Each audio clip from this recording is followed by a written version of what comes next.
Bueno, probablemente ese es el mayor desafío que tenemos respecto de las evaluaciones. Es cómo lograr que estas incidan en la mejora y que no sean solamente un testimonio de lo que está pasando. Y para eso, la dimensión clave, a mi juicio, que es lo que hemos intentado hacer en mi país, tiene que ver con promover el uso de los resultados y de los datos por parte de quienes toman decisiones a nivel del sistema escolar, tanto en el gobierno, como en el caso de México sería el gobierno federal, en el gobierno de los estados, pero también en las escuelas. Porque en el fondo la clave es toma de decisiones basadas en evidencia para diseñar políticas, eso a nivel de gobierno, y toma de decisiones pedagógicas en la escuela, basadas en resultados, para construir una cultura de evaluación.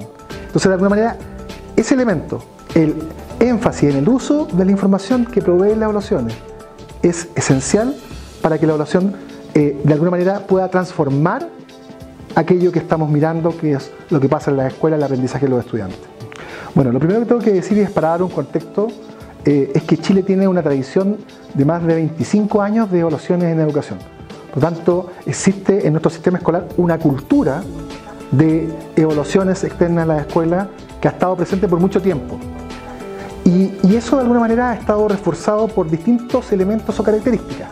La primera y más importante es que en el caso de nuestro país hay una definición de política que está plasmada en las leyes, en la legislación vigente, que establece que existan sistemas de evaluación.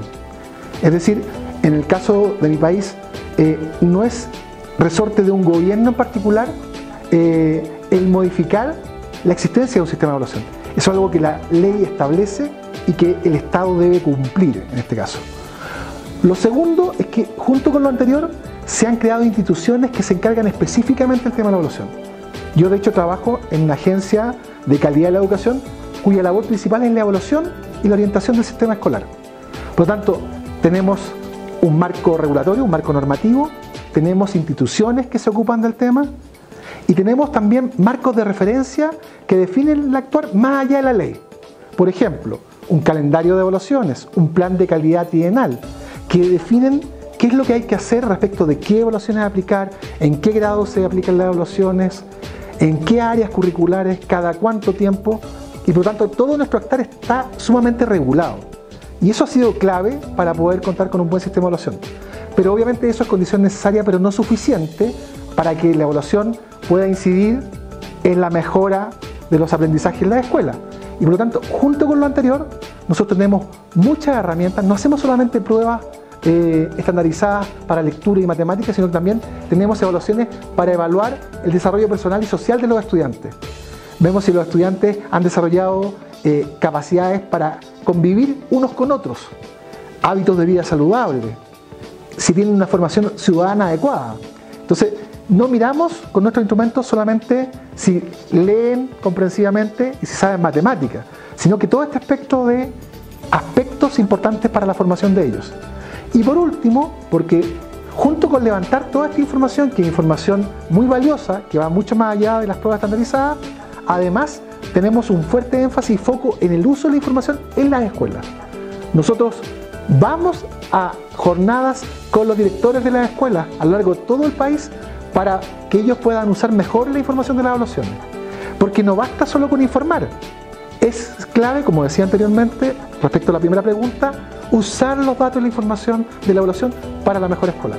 Así que esos son como los elementos que yo considero al menos que en mi país han permitido lograr los resultados que tenemos hasta ahora.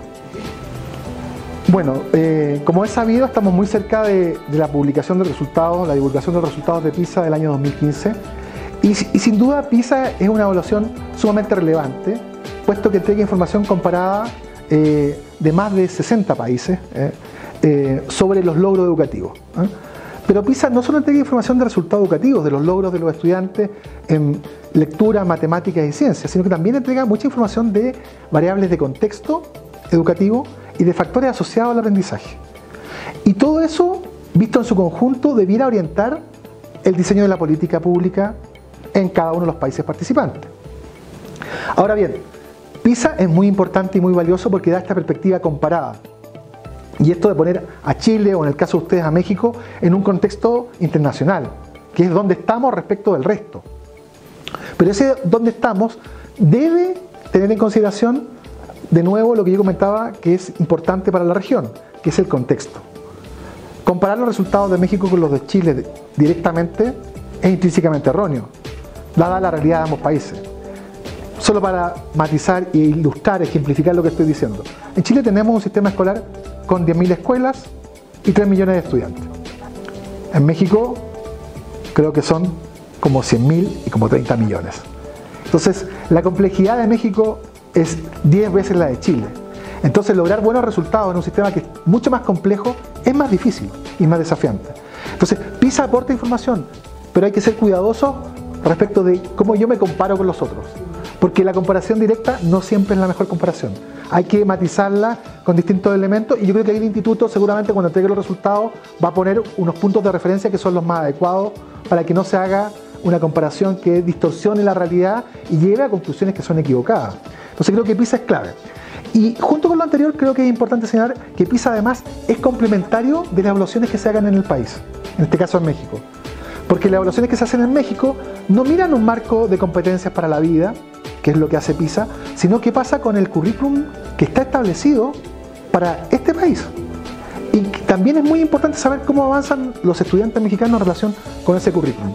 Por lo tanto, en resumen, PISA y las evaluaciones que hace el instituto y las que hace la Secretaría de Educación Pública son todas complementarias y ayudan a tener un panorama de cuál es el estado de la educación en el país.